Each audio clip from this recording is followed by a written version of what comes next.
Assalamualaikum warahmatullahi wabarakatuh. Selamat pagi, siang, dan malam.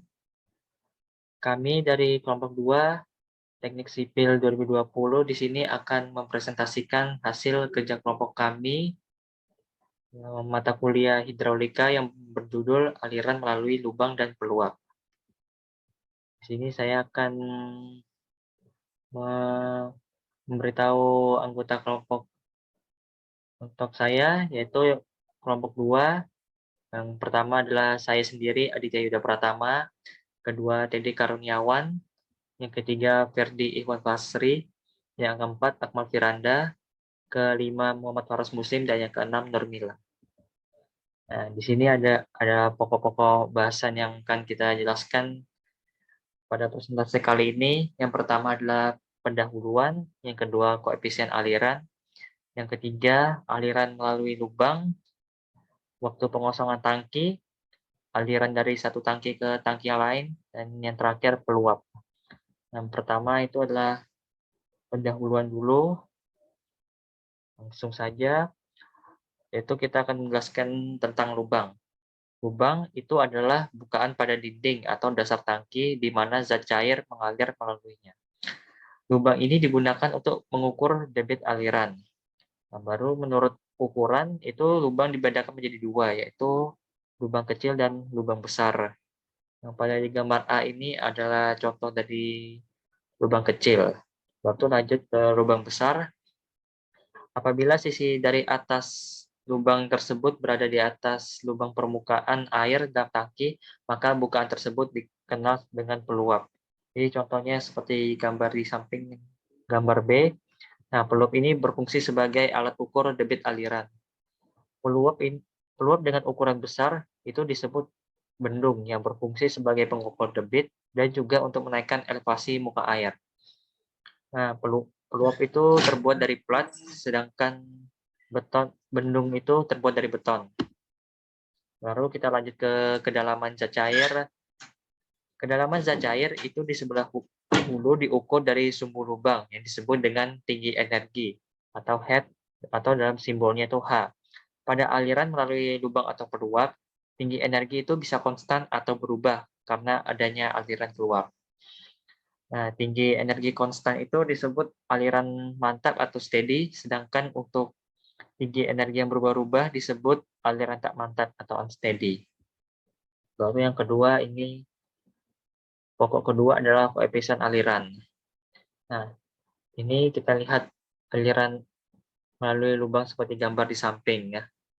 Partikel zat cair yang melalui lubang itu berasal dari segala arah, seperti yang ditunjukkan oleh gambar di samping kiri.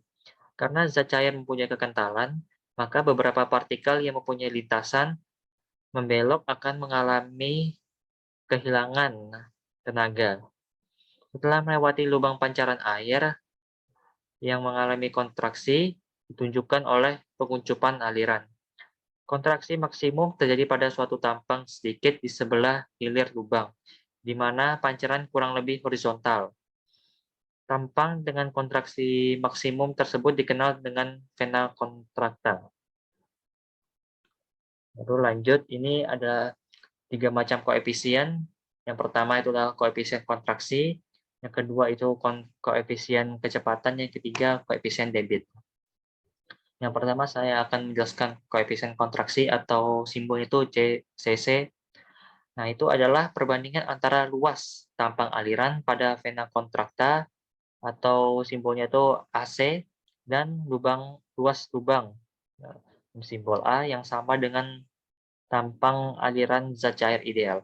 Itu rumusnya adalah CC sama dengan AC per A. Koefisien kontraksi ini tergantung pada tinggi energi, bentuk dan ukuran lubang, dan nilai ratanya adalah sekitar 0,64. Baru lanjut ke koefisien kecepatan.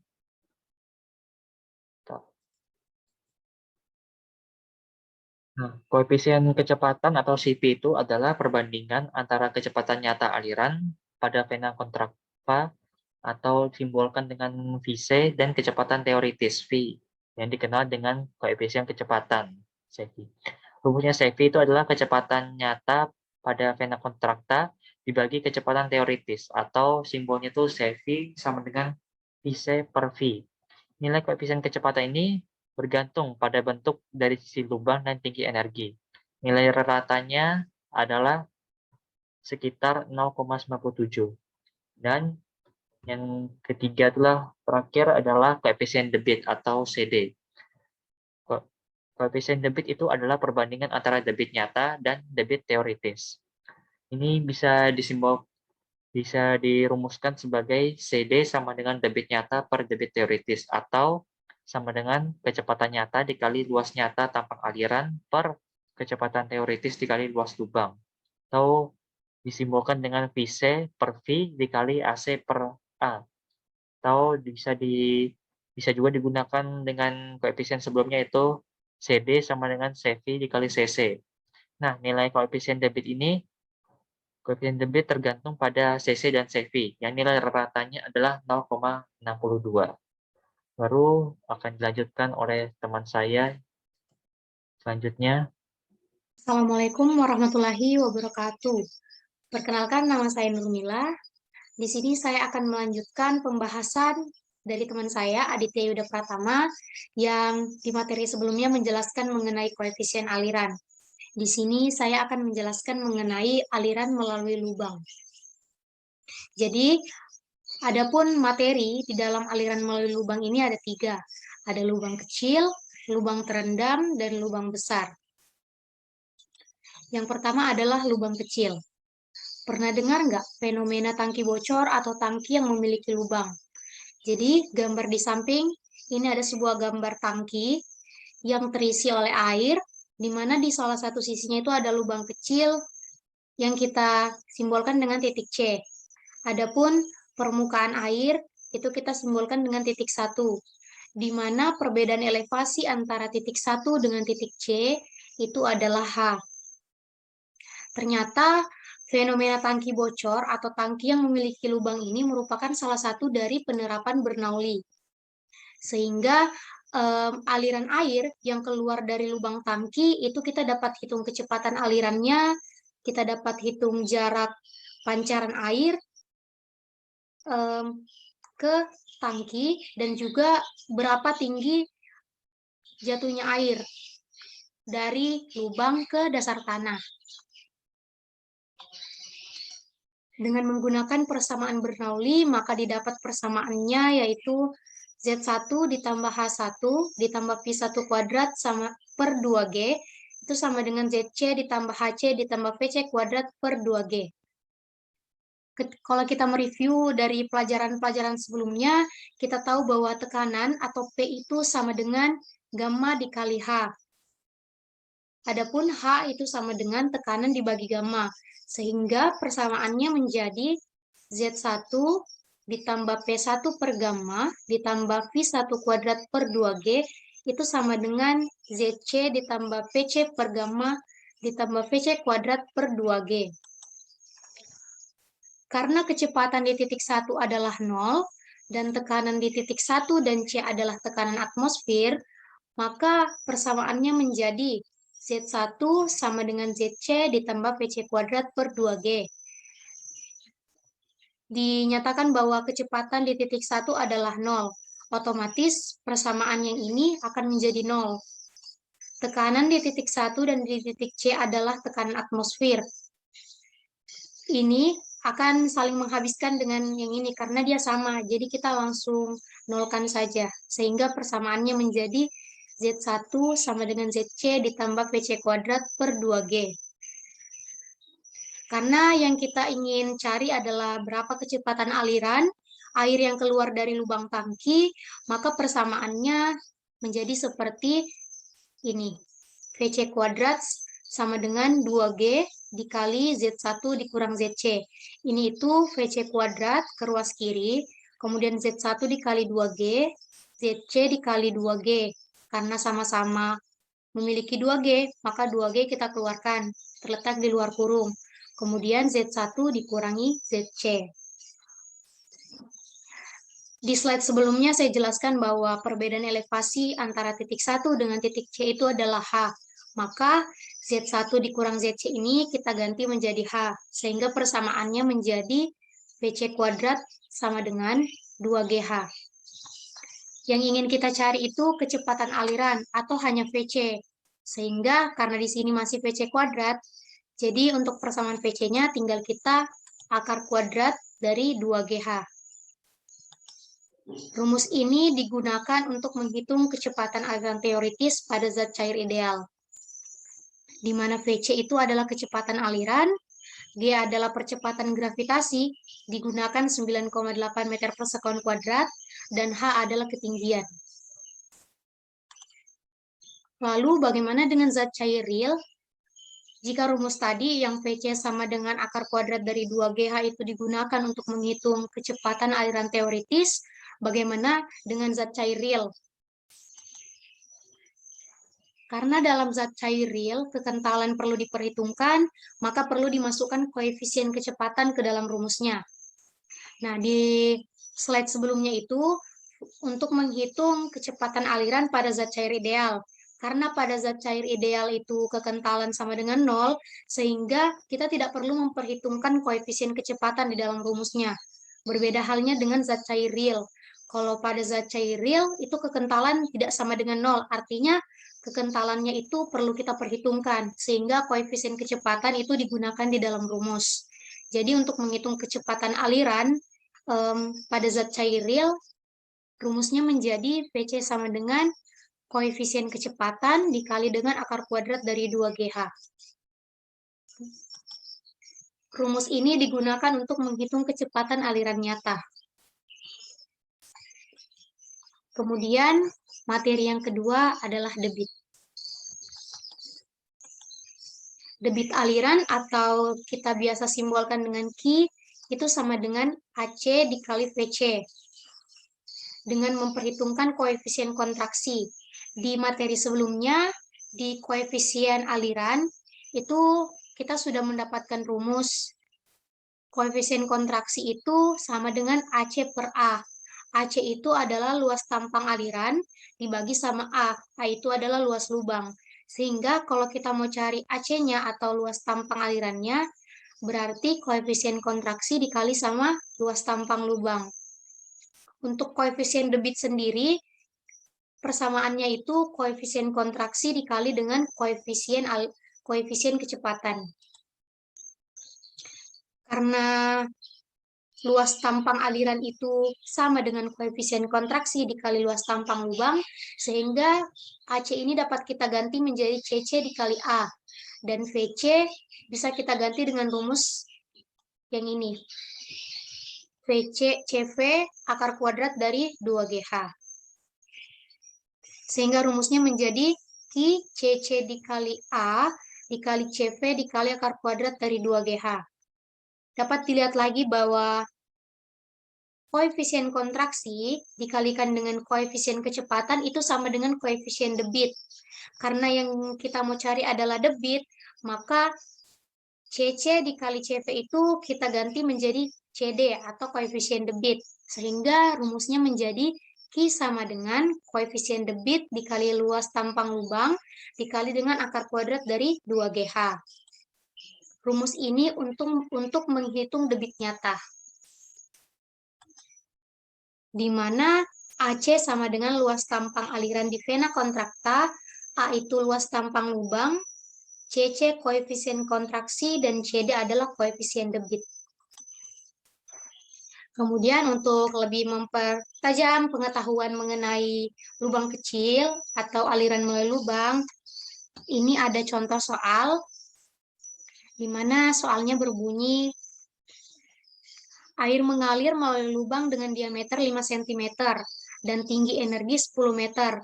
Hitung debit nyata dan kecepatan nyata pada vena kontrakta apabila diketahui koefisien debit sama dengan 0,6 dan koefisien kecepatan sama dengan 0,9. Diketahui di soal diameter lubang itu sama dengan 5 cm. Karena kita menggunakan meter untuk perhitungannya, jadi sentimeter diubah ke meter. Jadi 5 cm, 5 bagi 100 itu sama dengan 0,05 meter. Kemudian tinggi energi itu adalah H, itu sama dengan 10 meter. Koefisien debit diketahui sama dengan 0,6, koefisien kecepatan sama dengan 0,9, dan percepatan gravitasi sudah ketetapannya yaitu 9,8 meter per sekon kuadrat. Kemudian yang ditanyakan adalah debit nyata sama kecepatan nyatanya. Karena di rumus debit nyata itu dia menggunakan luas tampang lubang, maka kita harus mencari dulu luas lubangnya. Karena diasumsi bahwa lubang kecil itu berbentuk lingkaran, maka luas lubang kita menggunakan luas lingkaran. Jadi luas lubang atau A itu sama dengan luas lingkaran. Diketahui diameternya, sehingga rumus luas dipakai adalah Pi per 4 diameter pangkat 2. Pi per 4 diameternya dimasukkan 0,05, didapat luas lubang 0,00196535 meter kuadrat. Kemudian untuk menghitung debit nyata, kita harus menghitung dulu debit teoritisnya. Untuk menghitung debit teoritis, itu tidak perlu memperhitungkan koefisien debit. Jadi koefisien debit itu digunakan ketika ingin menghitung debit nyata. Jadi untuk menghitung debit teoritis atau QT itu sama dengan luas tampang lubang dikali sama kecepatan. Luas tampang lubang yang sudah kita dapat di perhitungan sebelumnya adalah 0,0019635 dikali sama akar kuadrat dari 2GH. 2, G-nya kita ganti menjadi 9,8 meter per sekon kuadrat, dan ketinggiannya adalah 10 meter. Kemudian dihitung dan didapat debit teoritis 2,75 liter per sekon.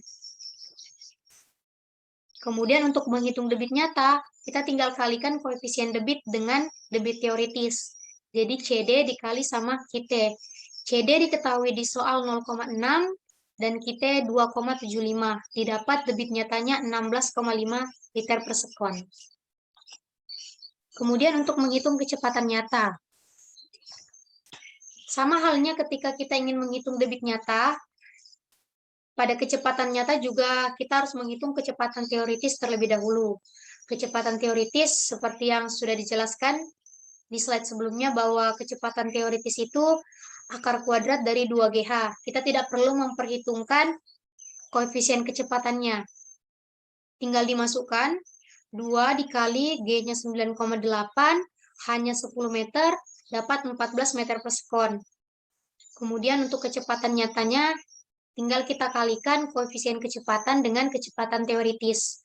Koefisien kecepatan sudah diketahui di soal 0,9 dan kecepatan teoritisnya 14, dapat 12,6 meter per sekon. Seperti itu.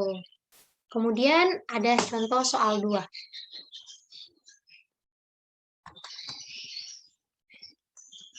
Suatu lubang berbentuk lingkaran dengan diameter 2,5 cm berada pada sisi tegak tangki. Tinggi muka air di atas pusat lubang adalah 1 meter. Lintasan pancaran air melalui suatu titik yang terletak pada jarak horizontal 35 cm dan vertikal ke bawah sebesar 3,5 cm dari pusat vena kontrakta. Debit aliran yang diperoleh dengan mengukur air yang tertampung di dalam tangki adalah 1,35 liter per detik. Tentukan koefisien kecepatan, koefisien debit, dan koefisien kontraksi lubang. Diketahui di soal diameter lubang itu 2,5 cm sama dengan 0,025 meter. Tinggi muka air di atas pusat lubang sama dengan 1 meter, jadi hanya itu 1 meter. Di soal dinyatakan bahwa lintasan pancaran air melalui suatu titik yang terletak pada jarak horizontal. Jadi pancaran air dari lubang ke dasar tanah, kalau kita hitung dari tangki ke jarak pancaran air, itu jarak horizontalnya 35 cm. Sedangkan untuk tingginya itu atau jarak vertikalnya 3,5 cm. Jadi yang 35 cm ini sebagai X dan 3,5 cm ini sebagai Y. Terus kita ubah ke dalam meter, di mana X sama dengan 0,35 meter dan Y sama dengan 0,035 meter. Kemudian diketahui juga debit aliran.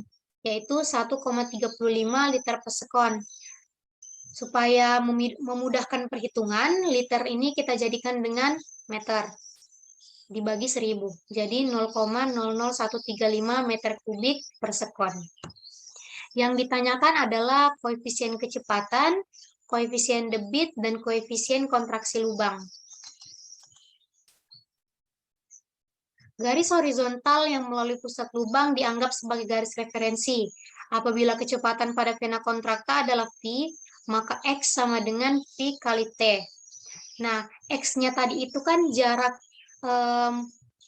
pancaran air ke tangki. Jadi, kalau kita menggunakan rumus kecepatan, jarak sama dengan kecepatan dikali waktu. Jadi, X sama dengan kecepatan dikali waktu.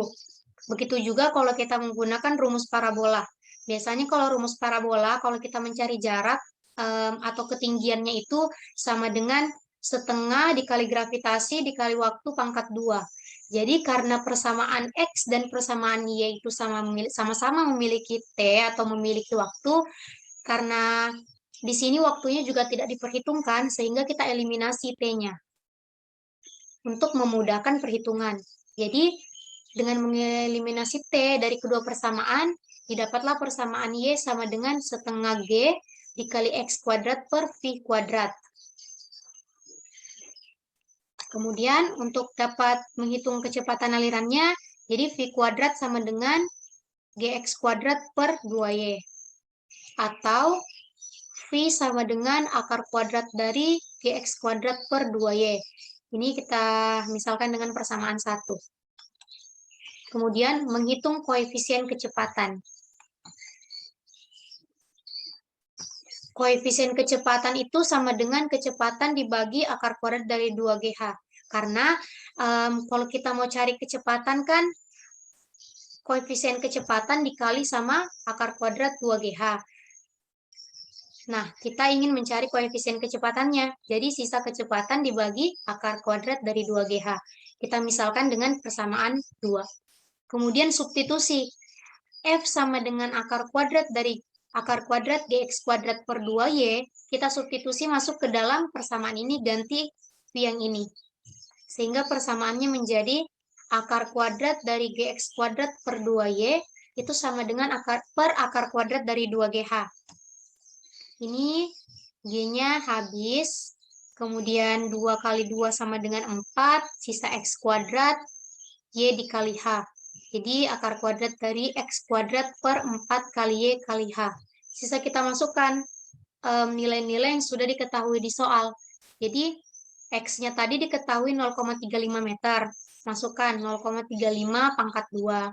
Kemudian 4, Y-nya 0,035 dikali ketinggiannya tadi 1 meter. Didapat koefisien kecepatannya 0,935.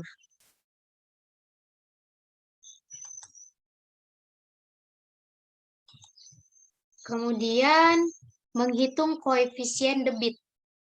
Nah, seperti yang tadi, kalau kita mau ngitung debit nyata, kita harus menghitung dulu debit teoritis. Kan rumus debit nyata itu sama dengan koefisien debit dikali debit teoritis.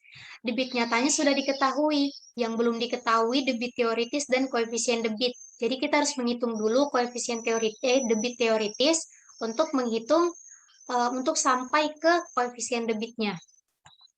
Jadi debit teoritis itu luas tampang lubang dikali dengan kecepatan. Jadi lubang di sini berbentuk lingkaran, di mana diameternya 0,025. Sehingga kita masukkan ke persamaan luas lingkaran dikali sama V. V itu akar kuadrat dari 2GH. Didapatlah debit teoritisnya 0,0217 meter kubik per sekon. Nah, lihat rumus ini, debit nyata itu sama dengan koefisien debit dikali debit teoritis. Di soal sudah diketahui debit nyatanya. Sisa kita cari koefisien debitnya. Jadi koefisien debit itu sama dengan debit nyata dibagi dengan debit teoritis. Debit nyatanya sudah diketahui di soal, 0,00135 meter kubik per sekon. Dan debit teoritis yang sudah kita dapat tadi, 0,00217 meter kubik per sekon. Didapatlah koefisien debit 0,622. Kemudian untuk menghitung koefisien kontraksi lubang. Di awal materi juga sudah saya sampaikan bahwa koefisien debit itu sama dengan koefisien kontraksi dikali koefisien kecepatan. Koefisien debitnya sudah kita dapat. Koefisien kecepatan juga sudah kita dapat. Yang ditanyakan tinggal koefisien kontraksi. Berarti sisa koefisien debit dibagi dengan koefisien kecepatan. Koefisien debit yang kita dapat itu 0,622, sedangkan koefisien kecepatan yang kita dapat tadi di slide sebelumnya itu 0,935. Didapatlah koefisien kontraksi lubang 0,665.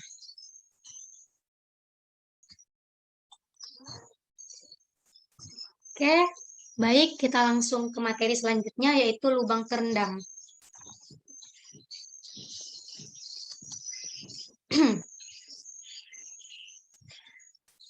Dengan menggunakan persamaan Bernoulli antara titik 1, dan titik 2 yang berada pada sumbu lubang, maka didapat persamaannya sama seperti tadi. Z1 ditambah H1 ditambah V1 pangkat 2 per 2G itu sama dengan Z2 ditambah H2 ditambah V2 pangkat 2 per 2G. H ini menjadi P per gamma, sehingga persamaannya menjadi Z1 ditambah P1 per gamma ditambah P1 kuadrat per 2G sama dengan Z2 tambah P2 per gamma ditambah P2 kuadrat per 2G. Karena perbedaan elevasi titik 1 itu sama dengan elevasi di titik 2 dan kecepatan di titik 1 sama dengan 0, ini elevasi di titik 1 sama titik 2 itu sama, berada pada sumbu lubang. Sedangkan untuk kecepatan di titik 1 sendiri itu sama dengan 0. Dan P1 per gamma itu sama dengan H1, P2 per gamma itu sama dengan H2. Maka ini sama Z1 sama Z2 sama, sehingga kalau kita pindah ruaskan dia akan saling menghabiskan atau sama dengan 0. Sehingga tinggal P1 per gamma ditambah P1 kuadrat per 2G sama dengan P2 per gamma ditambah P2 pangkat 2 per 2G. Ini P1 per gamma kita ubah jadi H1 dan diasumsikan juga bahwa kecepatan di titik 1 itu sama dengan 0. Berarti ini sama dengan 0. Sehingga persamaannya menjadi H1 ditambah 0 sama dengan H2 ditambah V2 kuadrat per 2G.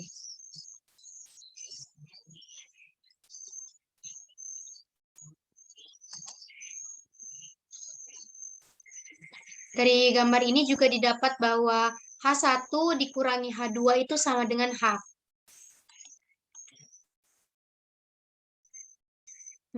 Debit nyata aliran melalui lubang. Debit nyata aliran melalui lubang itu koefisien debit dikali luas tampang lubang dikali sama kecepatan aliran. Nah, kecepatan aliran kan akar kuadrat dari 2GH. Seperti di gambar ditunjukkan bahwa H1 dikurangi H2 itu sama dengan H.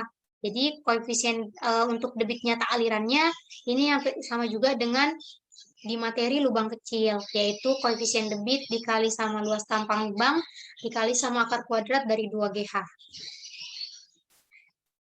Koefisien kontraksi dan koefisien debit lubang terendam dapat dianggap sama dengan lubang bebas,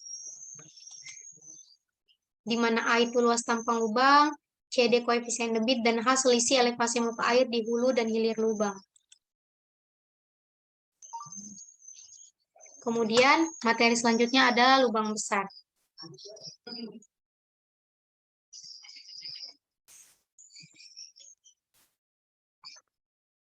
Dipandang lubang besar berbentuk segi 4 dengan lebar B dan tinggi D.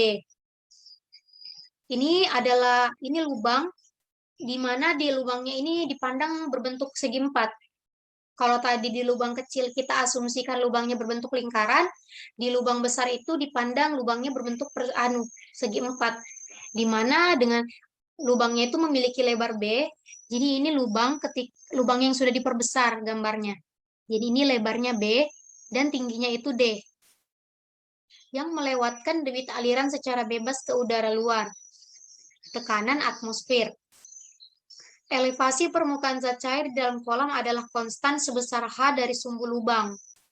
Jadi elevasi dari permukaan zat cair ke sumbu lubang, ini yang garis putus-putus ini sumbu lubang, itu adalah H.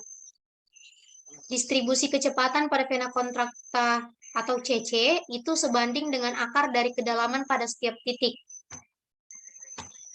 Debit aliran melalui lubang dapat dihitung dengan memandang aliran melalui suatu elemen kecil dengan lebar B dan tinggi DH yang berada pada kedalaman H dari permukaan zat cair. Kecepatan aliran melalui elemen tersebut adalah, jadi kalau kita mencari kecepatan aliran dari yang melalui lubang ini, itu sama dengan koefisien kecepatan dikali sama akar kuadrat dari 2GH. Debit aliran melalui elemen adalah dq sama dengan CB dikali, CD dikali dengan B dikali DH dikali akar kuadrat dari 2GH.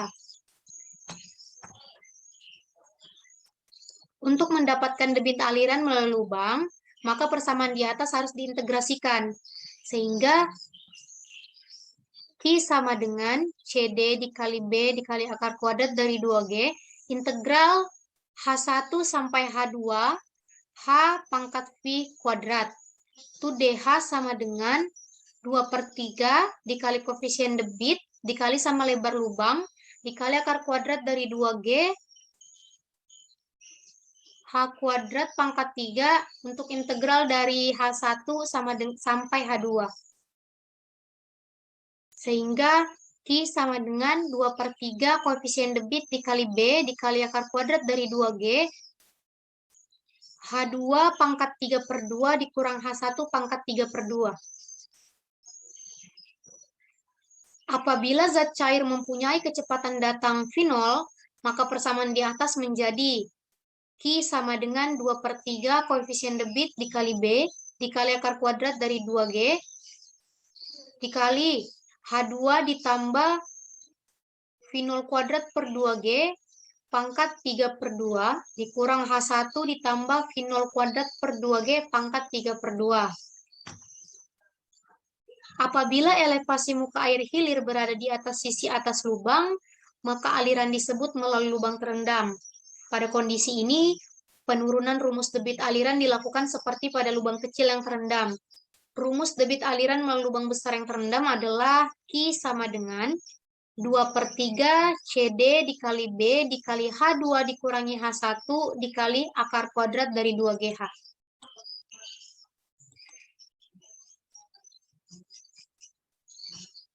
Kemudian gambar di samping ini aliran melalui lubang terendam dan terendam sebagian. Apabila elevasi muka air hilir berada di atas sisi bawah lubang dan di bawah sisi atas, maka aliran disebut melalui lubang terendam sebagian. Debit aliran merupakan gabungan antara aliran melalui lubang terendam dan lubang bebas.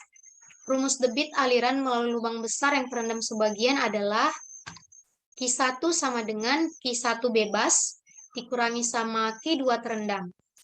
Q1 sama dengan 2/3 CD dikali B dikali akar kuadrat dari 2G dikali H pangkat 3/2 dikurangi H1 pangkat 3/2. Jadi itu untuk Q1. Untuk Q2-nya sama dengan CD dikali B dikali H2 dikurangi H dikali akar kuadrat dari 2GH. Baik, kemudian ada contoh soal, di mana soalnya itu lubang besar berbentuk segi 4 dengan lebar 1 meter dan kedalaman 0,5 meter mengalirkan air dari satu tangki.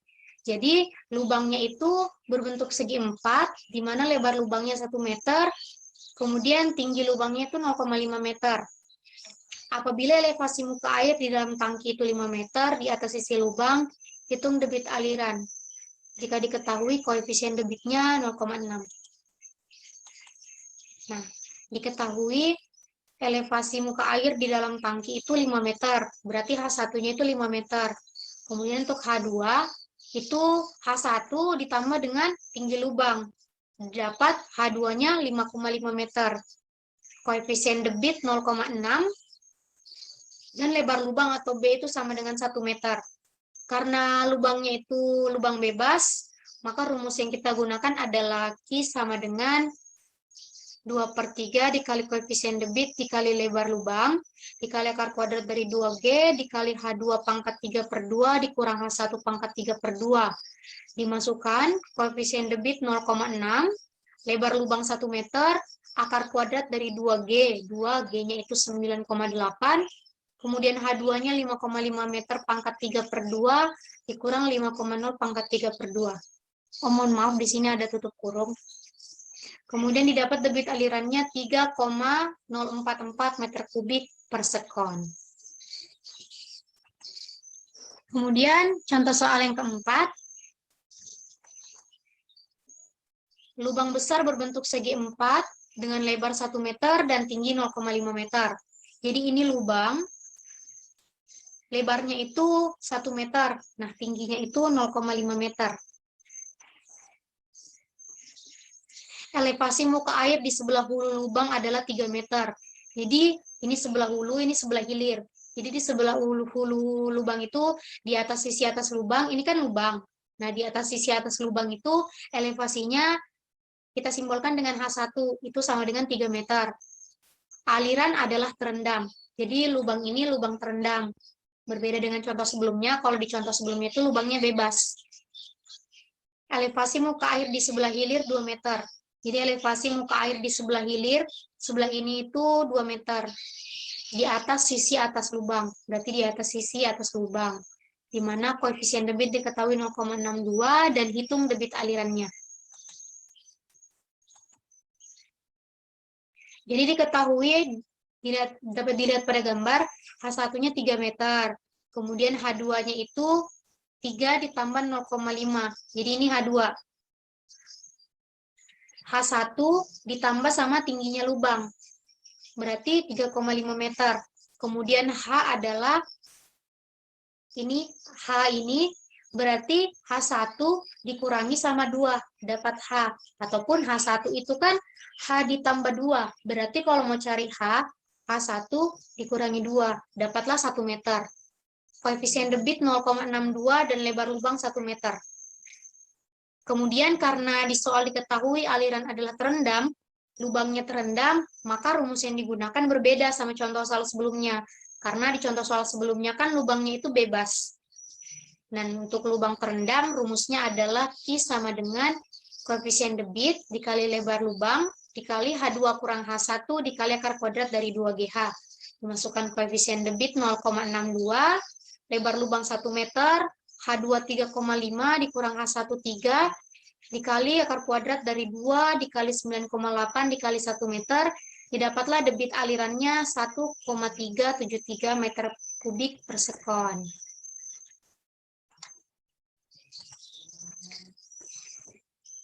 Baiklah, mungkin itu saja materi dari saya terkait aliran melalui lubang. Semoga dapat menambah pemahaman kita semua tentang aliran melalui lubang.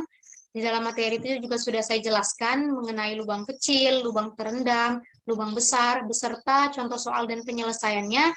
Semoga dapat menambah wawasan kita semua. Mohon maaf apabila masih terdapat kekurangan ataupun ada kesalahan. Terima kasih sudah menonton video ini. Wassalamualaikum warahmatullahi wabarakatuh. Yang keempat adalah waktu pengosongan tangki. Waktu yang diperlukan untuk mengubah tinggi permukaan air dari H1 menjadi H2, yaitu T sama dengan 2A besar dibagi CD dikali A kecil akar 2G.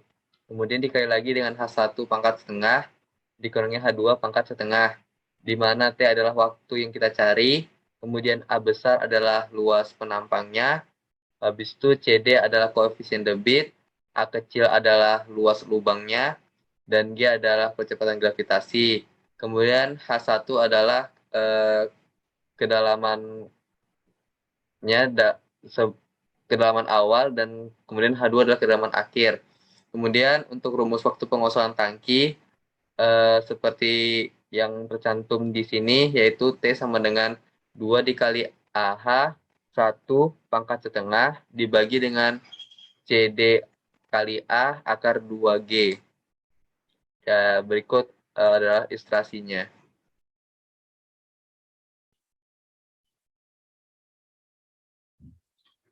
Kemudian ini ada contoh soal, kolam renang dengan panjang 20 meter dan lebar 10 meter mempunyai kedalaman air 1,5 meter.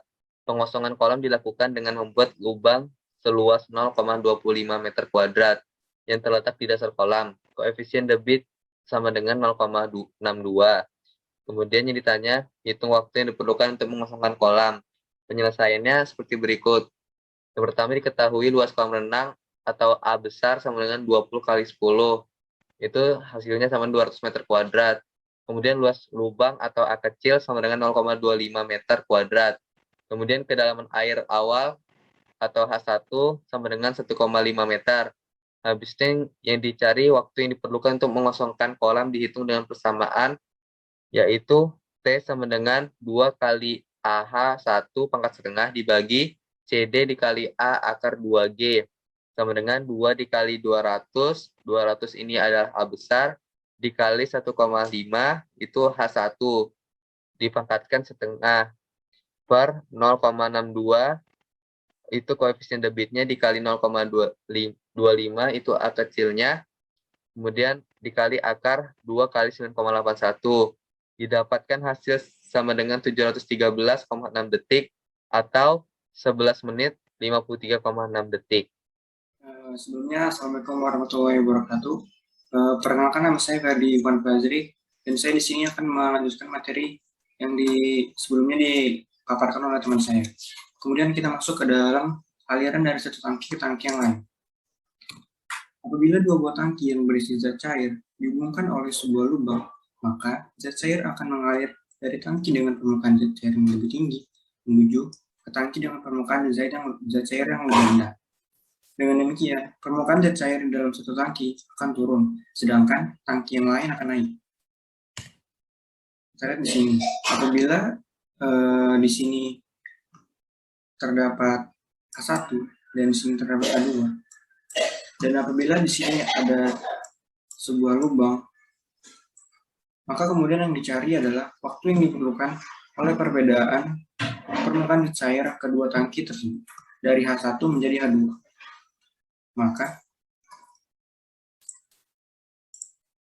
waktu yang diperlukan oleh perbedaan permukaan zat cair di kedua tangki dari H1 menjadi H2 adalah sebagai berikut, yaitu T sama dengan 2 dikali A1 dikali A2 per C CD dikali dengan luas lubangnya, kemudian dikali dengan penjumlahan A1 ditambah A2, kemudian dikali dengan akar 2G, kemudian akan dikali dengan H1 pangkat setengah dikurang dengan H2 pangkat setengah. Nah, lalu bagaimana dengan penjelasannya? Jadi seperti ini. Dalam satu interval waktu di volume zat cair yang mengalir adalah dV sama dengan Q dt. Nah, selama waktu dt tersebut, permukaan zat cair di tangki 1 turun sebesar dH. Kenaikan permukaan zat cair di kolom 2 selama waktu dt adalah d sama dengan dH A1 per A2.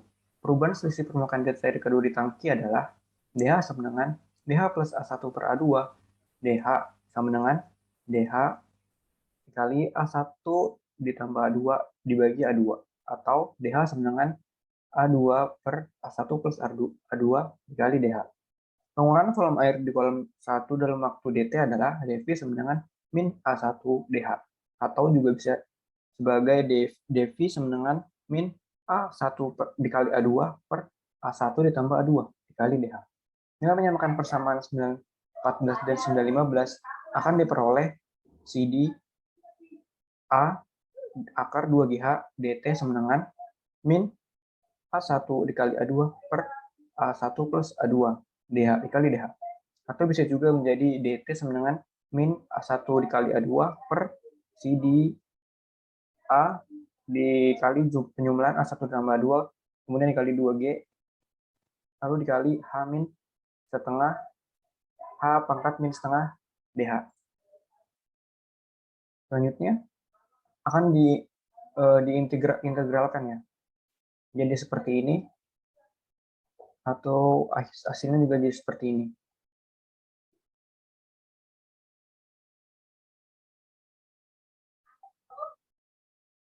Sekian dari penyampaian saya. Kemudian akan melanjutkan teman saya dengan materi peluap. Terima kasih. Assalamualaikum warahmatullahi wabarakatuh. Oke, selanjutnya adalah peluap. Pengertian peluap. Peluap adalah bukaan pada salah satu sisi kolam atau tangki sehingga zat cair di dalam kolam tersebut melimpas di atas peluap. Tinggi peluapan. Tinggi peluapan adalah lapis zat cair yang melimpas di atas ambang peluap. Fungsi dari peluap untuk mengukur debit. Dan jenis-jenis peluap ada dua, yaitu peluap ambang tipis, T, kurang dari 0,5 H. Yang kedua, peluap ambang lebar, T, lebih dari 0,66 H. Jika T lebih dari 0,5 H dan kurang dari 0,66 H, maka dapat disimpulkan aliran tidak stabil, dapat bersifat ambang tipis maupun lebar. Oke. Peluap tertekan. Peluap tertekan adalah panjang peluap sama dengan lebar kolam atau saluran. Gambarnya bisa dilihat di bagian A di sini. Dan yang kedua adalah peluap dengan kontraksi samping. Panjang peluap tidak sama dengan lebar kolam saluran, dan gambar contohnya ada di sini. Kemudian selanjutnya ada peluap terjunan, dalam kurung sempurna. Muka air hilir di bawah puncak peluap. Untuk gambarnya ada di sini. Dan yang kedua adalah peluap terendam tapi tak sempurna. Muka air hilir di atas puncak peluap. Bentuk-bentuk peluap. Bentuk peluap ada 3. Ada segi 4, segitiga, dan juga trapesium. Debit aliran melalui peluap segi 4. Rumusnya Q sama dengan 2/3 CdB akar 2G H pangkat 3/2. Bila air yang melalui peluap mempunyai kecepatan awal, maka dalam rumus debit tersebut tinggi peluapan harus ditambah dengan tinggi kecepatan. HA sama dengan Q kuadrat per 2G. Sehingga debit aliran menjadi Q sama dengan 2/3 CdB akar 2G dalam kurung H min HA tutup kurung 3/2 min HA 3/2 tutup kurung. Ya, saya akan melanjutkan penjelasan yang telah dijelaskan oleh teman saya Akmal. Debit aliran melalui peluap trapesium. Rumusnya adalah Q sama dengan 2/3 CD1 dikali B dikali akar 2G dikali H pangkat 3/2 ditambah 8/15 CD2 dikali tangen alfa per 2 dikali akar 2 dikali G dikali H pangkat 5/2 dengan keterangan H adalah tinggi peluap, CD1 adalah koefisien debit bagian segi 4, bagian yang segi 4 ini, sedangkan untuk CD2 adalah koefisien debit bagian segitiganya. Lalu untuk B adalah lebar bagian segi 4, lebarnya, dan alfa adalah sudut antara sisi peluap dengan garis vertikal. Ini nih. Selanjutnya ada debit aliran melalui peluap ambang lebar. Dengan rumus Q sama dengan CD dikali B dikali akar 2G dikali akar dalam kurung H dikali H kecil pangkat 2 dikurang H kecil pangkat 3. Dengan keterangan H adalah tinggi air bagian hulu peluap, H besar, H kecilnya adalah tinggi air bagian hilir peluap, dan B adalah lebar peluap atau panjang dalam arah melintang saluran. Ada pula debit aliran melalui peluap terendam, memiliki rumus Q sama dengan 2/3 CD dikali B dikali akar 2G dikali dalam kurung H1 dikurang H2 pangkat 3/2 ditambah CD dikali B dikali H2 dikali akar 2G dalam kurung H1 dikurang H2.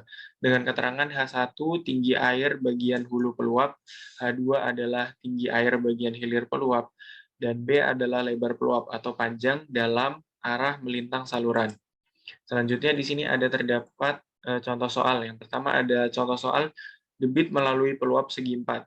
Peluap dengan panjang 0,8 meter dibangun pada saluran segi 4 dengan debit aliran 1 meter pangkat 1 meter kubik per detik. Apabila koefisien debit 0,62, berapakah tinggi peluap? Maka penyelesaiannya menggunakan rumus Q sama dengan 2/3 CD dikali B dikali akar 2G dikali H pangkat 3/2. Dengan Q sama dengan 1, 2/3 CD-nya sama dengan 0,62, B-nya sama dengan 0,6, dan akar 2 dikali G-nya sama dengan 9 kali 81, sedangkan H-nya adalah yang dicari. Kemudian bisa dihasilkan, kemudian didapatkan H-nya sama dengan 0,775 meter. Soal selanjutnya adalah debit melalui peluap segitiga. Peluap segitiga dengan sudut alfa sama dengan 90 derajat digunakan untuk mengukur debit aliran. Apabila tinggi peluap H sama dengan 25 cm dan CD sama dengan 0,62, hitung debit aliran. Maka penyelesaiannya digunakan dengan rumus Q sama dengan 8/15 CD dikali akar 2G tangan alfa per 2 dikali H pangkat 3/2. Yang dicari adalah debitnya atau Q-nya. Maka disubstitusikan saja dengan CD 0,62, G-nya sama dengan 9,81, tangan 90/2 atau tangan 45 dengan H 0,25, maka didapatkan hasil Q sama dengan 0,04577 meter kubik per detik.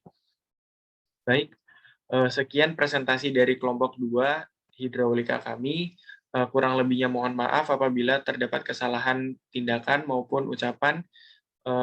Kami ucapkan terima kasih yang telah menonton sampai detik ini.